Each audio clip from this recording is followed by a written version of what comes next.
Systems are the backbone of any successful business and successful experience as a content creator, whether you are creating content for YouTube or a podcast or both. So on this episode, I want to share a couple of things to help you optimize your systems so that you can have a better and more productive content creation experience. I'm Yesenia, and this is Focus and Bloom Podcast.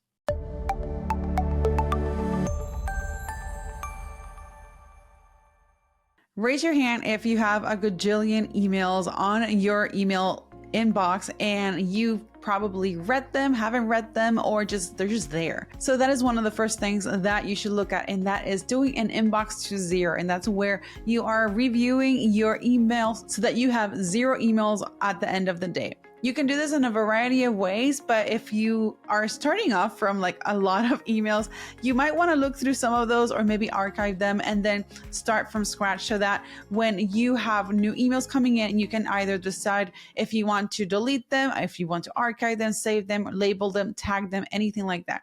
So starting with organizing your inbox is going to make a huge difference in how you manage your day-to-day things. The next one is client onboarding. And this is actually one of the most essential things that you want to look at because it's part of that client's experience. So when I was a wedding photographer, I had a very long list of items that I needed to do as part of the onboarding. So this might look very different for you depending on the services that you offer, whether there are more involved services like a VIP day or simpler services like one-on-one coaching or one-off coaching sessions or anything like that. So definitely look at that client experience because it's going to definitely make an impact in how that client is going to feel while working with you, but also afterwards. Speaking of client onboarding, the next one that comes to mind is your backend systems and workflows. And I know we're talking about workflows and systems, but this one's specifically tied to things like your scheduler and how you are managing your business. So for this, I use HoneyBook, and HoneyBook has lots of ways that I can keep track of my client,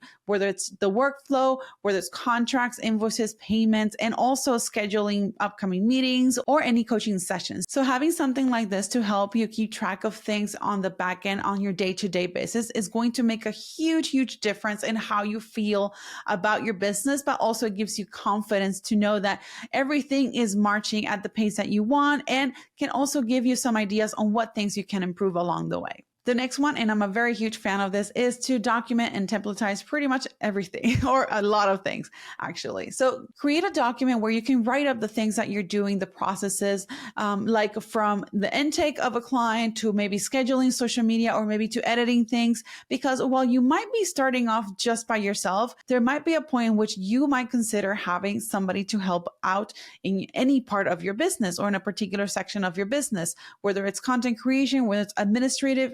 Who knows? Just depends.